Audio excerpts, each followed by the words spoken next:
the Pacific Ocean never sleeps.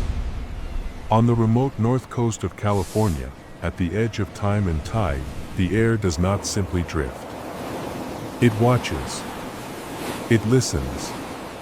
It remembers. For 26-year-old Asha Kreimer, the roar of that ocean was the last thing she would ever hear, with certainty, with recognition, with home in her heart. It was the morning of September 21, 2015. She had traveled south from her home in Albion to a small café outside a tiny coastal town called Point Arena.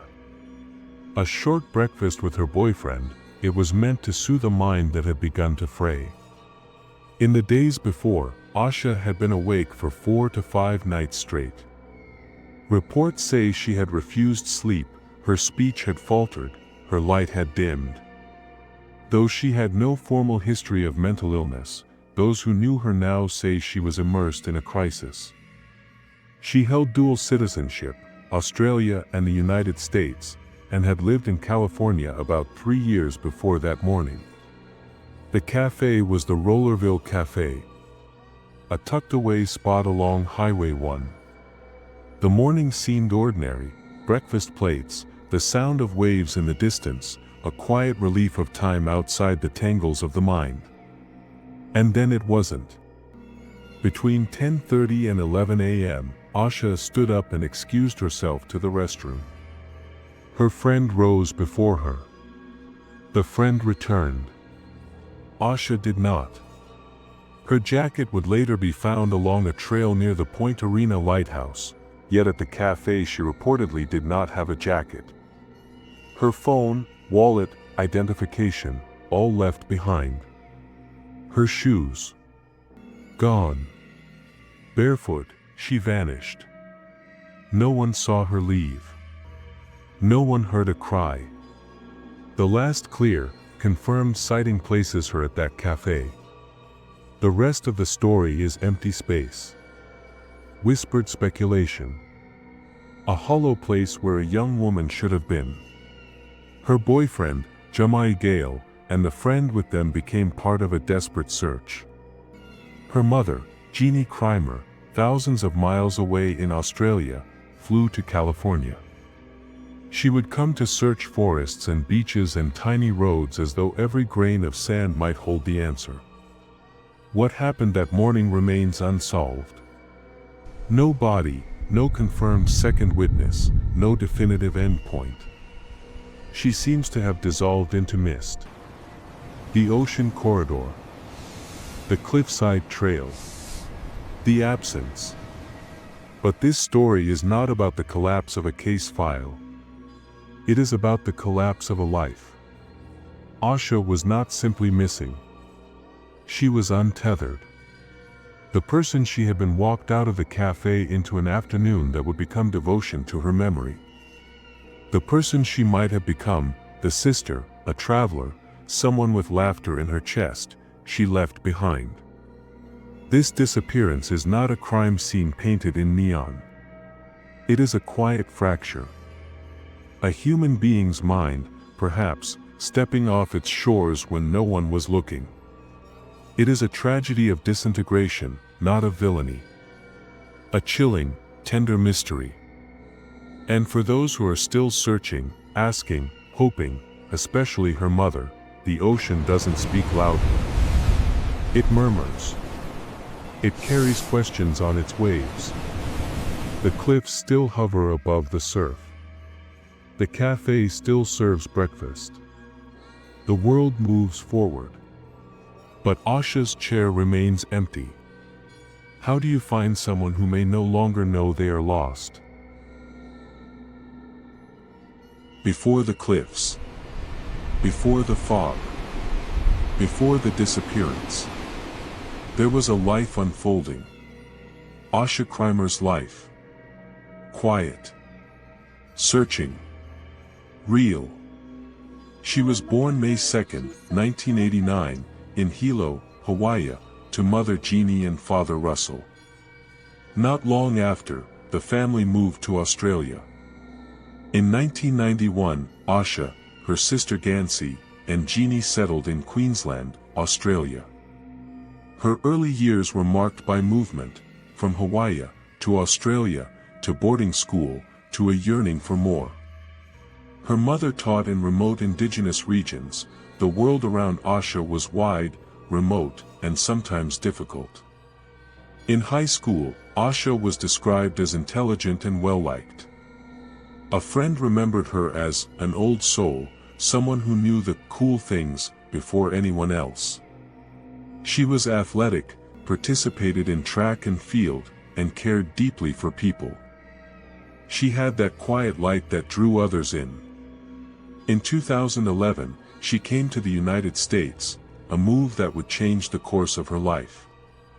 She settled in San Francisco, found work, and within weeks, she met Jamai Gale. Their relationship grew quickly.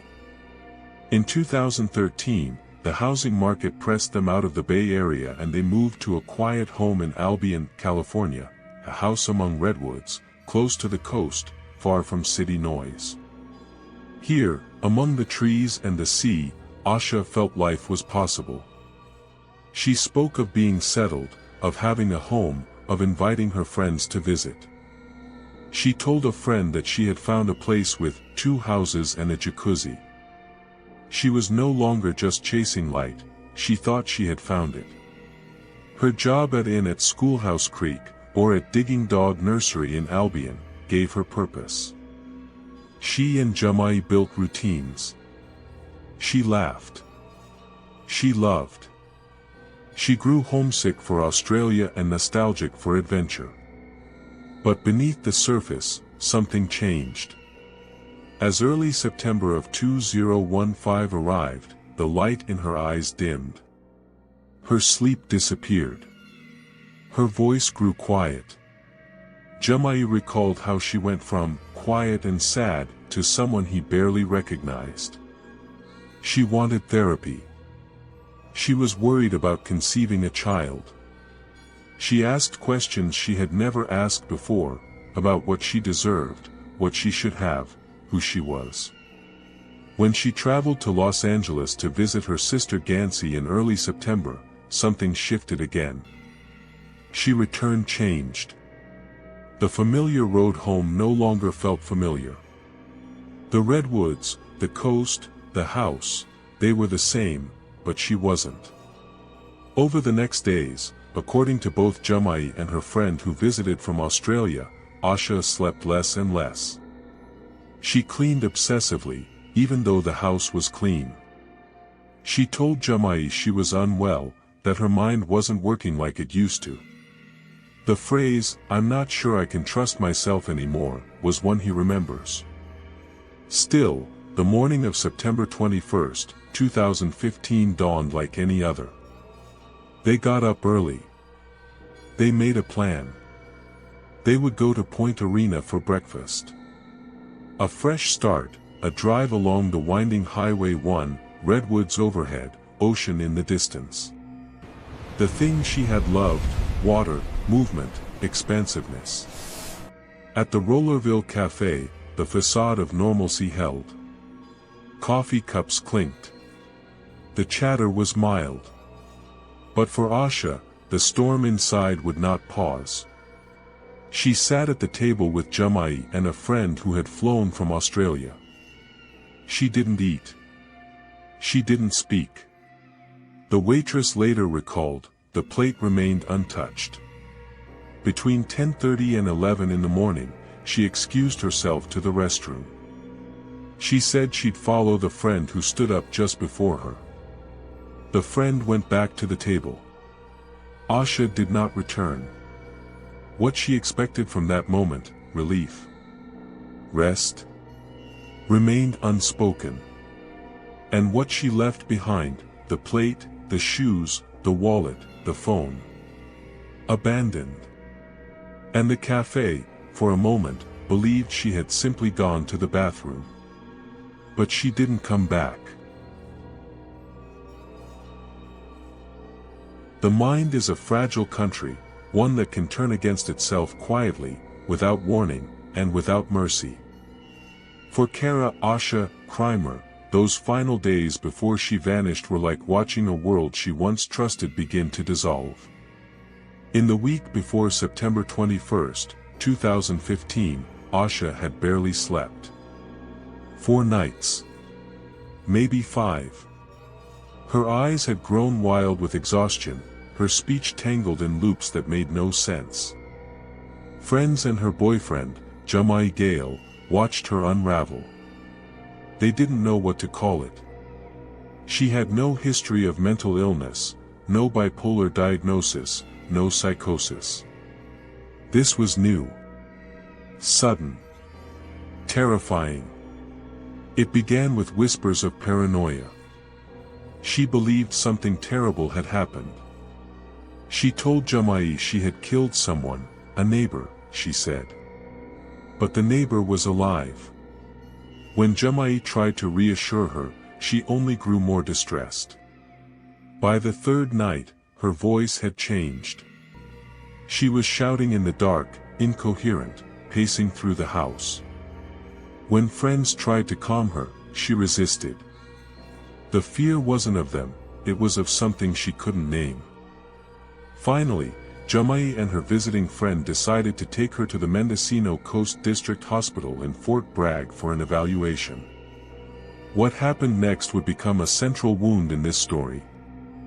When they arrived, doctors tried to assess her, but Asha refused to be examined.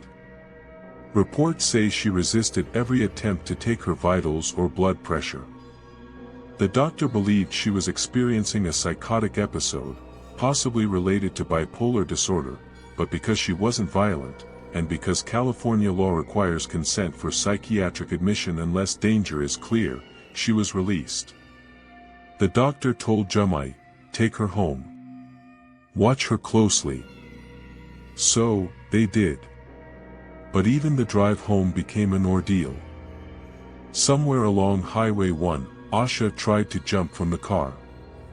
Jamai pulled her back. He must have known then, something was breaking inside her that love alone couldn't mend. Back at their home in Albion, the night stretched thin. Asha stayed awake again, walking in circles, muttering to herself. She claimed voices were warning her. At dawn, she wandered out of the house twice, barefoot, disoriented. Both times, Jamai and her friend brought her back. The morning of September 21st was supposed to be different. They agreed on a plan, to drive south to San Francisco, visit Jamai's mother, and maybe give Asha a change of scenery. Fresh air, new faces, a distraction. But somewhere between that fragile hope and the coastal highway, the plan bent toward fate. They stopped first in Point Arena, at the Rollerville Café, a small roadside diner popular with locals and lighthouse tourists. Around 10:30 a.m., the trio ordered breakfast. Asha didn't speak to the waitress. Didn't eat. She stared past the table, her expression distant, detached. One witness said she seemed locked inside her own world. Then, the bathroom. Her friend stood up first to use it, Asha followed moments later. The friend returned to the table. Asha did not. At first, Jamai thought she might have taken a walk outside. But when minutes turned into half an hour, panic began to bloom. He went to the restroom, empty. He went outside, nothing. He searched the road, the parking lot, the nearby trail leading to the cliffs. There was no sound of footsteps, no rustle of movement in the brush, no sign of her. And then came the strange discovery, a jacket, found later that day on the trail leading toward the Point Arena lighthouse, a half-mile stretch bordered by jagged cliffs and a roaring Pacific. Some believed it was hers. But her friend insisted, she didn't have a jacket that morning. If that jacket wasn't hers, whose was it? From that moment, the path darkened entirely. Asha Kreimer, 26 years old, barefoot, without her purse, wallet, phone, or ID, simply walked off the edge of ordinary life and into history's shadow. No one has seen her since. The Pacific morning was cool that day. Gray light filtered through the mist that clung to the coast like a secret that wouldn't let go. The Rollerville Café was quiet, a few locals finishing their eggs and coffee before heading to work. Somewhere between the chatter of dishes and the hum of conversation, Asha Kreimer vanished. She was last seen on the morning of September 21, 2015, between 10:30 and 11 a.m. She rose from her seat at the small roadside cafe near Point Arena, California, and walked toward the restroom. Her friend had gone moments earlier. But when the friend returned, Asha didn't. Jamai waited at the table, expecting her to reappear. But she never did. Outside, the world was wrapped in coastal fog. The cafe sat less than a mile from the trail leading toward the Point Arena lighthouse, a path bordered by windswept cliffs and thundering surf below. A place beautiful enough to quiet the mind, or to swallow it whole. Jamai stepped outside to look for her. He called her name. Checked the restroom. The parking lot. The edge of the cafe's property. Nothing. The staff hadn't seen her leave. No one noticed a barefoot woman walking out into the fog. She had taken nothing with her, no purse, no wallet, no phone. Not even shoes. It was as though she had walked out of reality and into the wind. When searchers later retraced her steps, they found something strange, a jacket, lying on the trail that led from the cafe toward the cliffs near the lighthouse. It matched what some thought she might have owned. But those who knew her well, including the friend who was with her that morning, swore that Asha didn't have a jacket when she entered the cafe. If that jacket wasn't hers, then whose was it? And if it was hers, how did it end up there, when no one saw her take that path? Investigators, locals, and volunteers would later explore every possibility. Some believed she might have walked toward the ocean, drawn by the sound of the waves, the one sound that had always calmed her as a child. Others wondered if she had wandered inland, seeking something or someone only she could sense. The Mendocino County Sheriff's Office conducted extensive searches along the cliffs, coastline, and nearby forested areas with dogs, drones, and volunteers. But not a single piece of physical evidence, no clothing, no footprints, no trace of movement, was found. The Pacific can hide its secrets well. If Asha had gone into that water, her body could have been swept away in moments, carried far beyond recovery. But there's a problem with that theory: no one saw her near the cliffs. No torn clothing. No footprints in the soft sand. And most strikingly, no signal. Not even from her phone, which remained at home. Jamai and the friend stayed in Point Arena the rest of that day, circling back to the cafe again and again, waiting for her to reappear. Each hour stretched longer, heavier. At first, they thought, maybe she's gone for a walk. Maybe she needed air. But as afternoon turned to dusk, and the fog thickened once more, that hope began to fracture. By nightfall, the cafe lights dimmed. The road grew silent. And somewhere in that silence, the realization settled in: Asha wasn't coming back. The next morning, the sheriff's department began their search in earnest. Officers questioned cafe staff, guests, anyone who might have seen something unusual. Some recalled a barefoot woman matching Asha's description walking south near the highway that morning, disoriented, quiet, and alone. But none of those sightings could be confirmed. No security cameras. No trail cameras. No phone ping. No credit card use.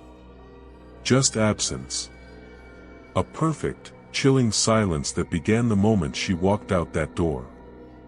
And this is where the story shifts, from the living to the missing. From searching for a person, to searching for meaning. Because that's what makes Asha's disappearance so haunting. There was no clear moment of danger. No sign of abduction. No evidence of suicide. Only a woman in the midst of a mental crisis, intelligent, kind, and lost within her own unraveling, stepping into a landscape vast enough to erase her completely. What could she have seen when she stepped outside that café? The morning fog spilling over the fields. The faint call of gulls near the cliffs. The ocean beyond, endless and gray, roaring beneath her feet. Maybe, for one brief moment, she felt peace again, the kind she'd been chasing through sleepless nights and whispered delusions. Or maybe, the noise in her mind finally fell silent. By the time searchers arrived, it was too late. Asha Kreimer had vanished into the thin space between the known and the unknowable, a space that still holds her name to this day. The day she vanished, the world around her carried on like nothing had changed. But for Asha Kreimer, something had already shifted. It was mid-morning on September 21, 2015. She, her boyfriend Jamai Gale, and a visiting friend had stopped at the Rollerville Café, just south of Point Arena, California. The fog rolled in from the sea, soft and cold, as though the coast itself was leaning in to listen. Inside the café, something was off. Asha didn't eat. She didn't speak. She sat there while breakfast was ordered and served, the plate left untouched. The waitress later recalled a strange expression on Asha's face, distant, frozen, as if she were watching someone else live her life. Sometime between 10:30 a.m. and 11 a.m., Asha excused herself, saying she was going to the restroom. Her friend went ahead. Asha followed. The friend returned. Asha did not. Jamai looked up from the table and for the first time felt the room tilt. She wasn't there. He went to the restroom. Empty. He looked out to the parking lot. Nothing. He called her name softly, then louder. But the fog outside swallowed his voice.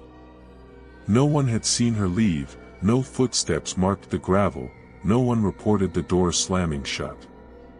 Later, search teams found a jacket on the trail toward the Point Arena lighthouse, a mile or so from the café.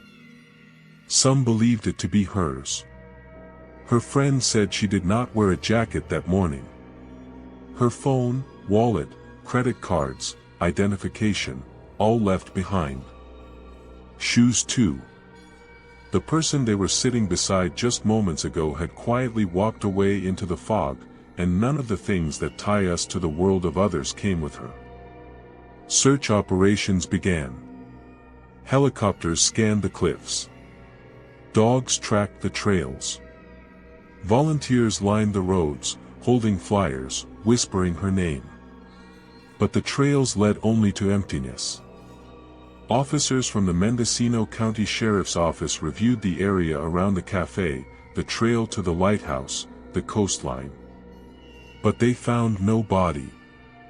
No credible witness. No sign of struggle. Public Information Officer Gregory Van Patten said the case was unique. She disappeared in broad daylight, in front of witnesses, yet there was no evidence someone saw her depart. Some theories lean toward the cliffs and sea. The café sits close to the ocean. Could she have walked off into the water? But even that theory had no confirmation, no clothing, no indication of a fall, no footage. Just a jacket, and the fog swallowing the coast like a curtain. Others wondered if she left voluntarily, under a spell of mental crisis, and stepped into a new life unidentified. But the absence of identification, the shoes left behind, the bare feet make that scenario puzzling. Hours turned into days. Friends and family watched the coast, the cliffs, the parking lot of the café, places she might return. The world moved around them, but inside their lives time froze.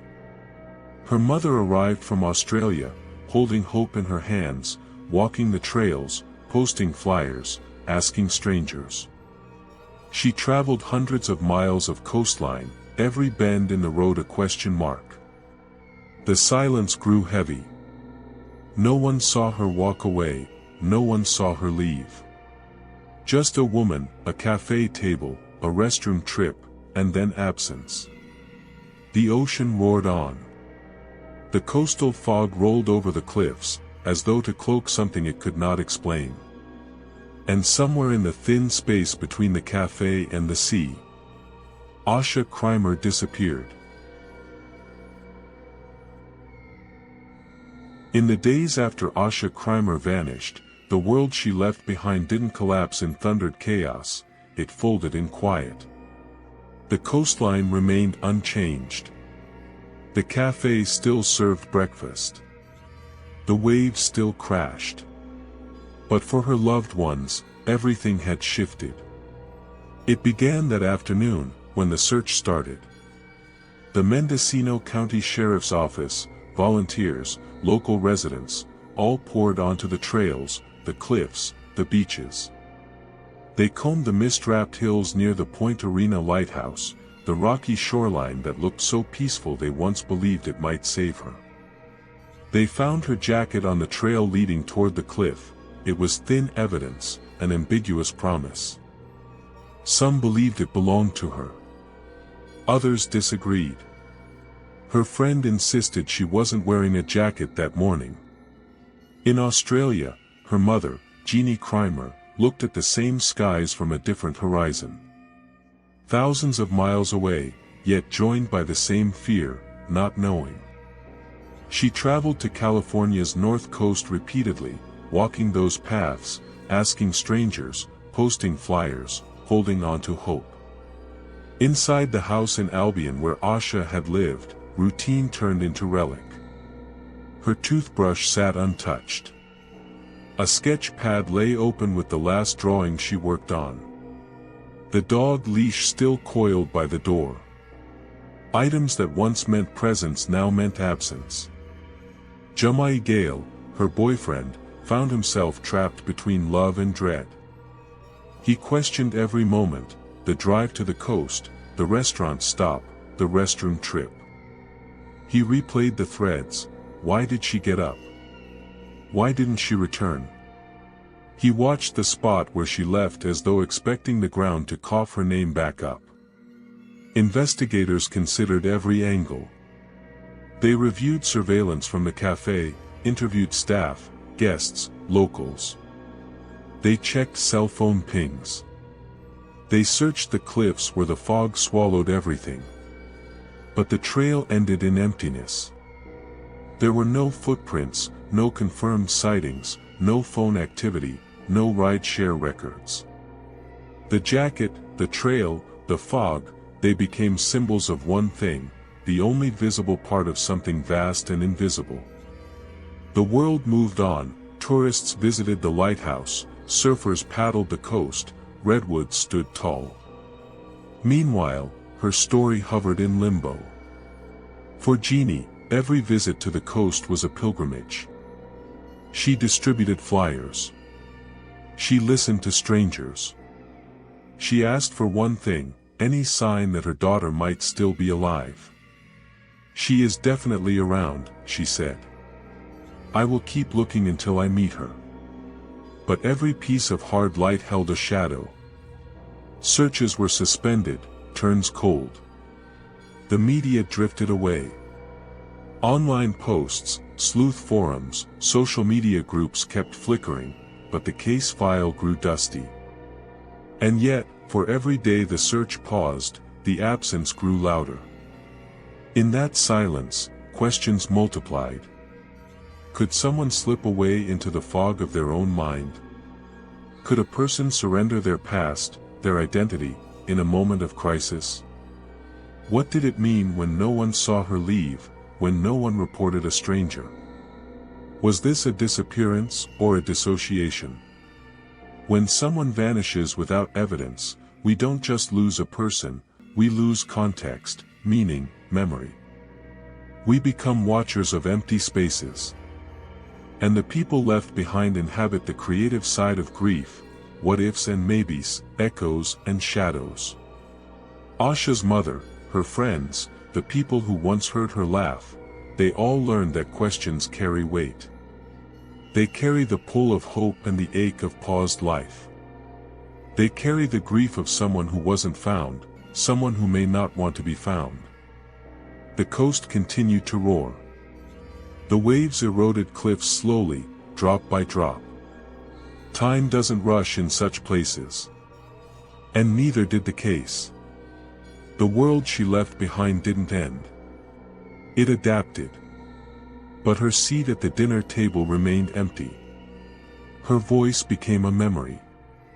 And the question of where she went became louder than the answer they sought.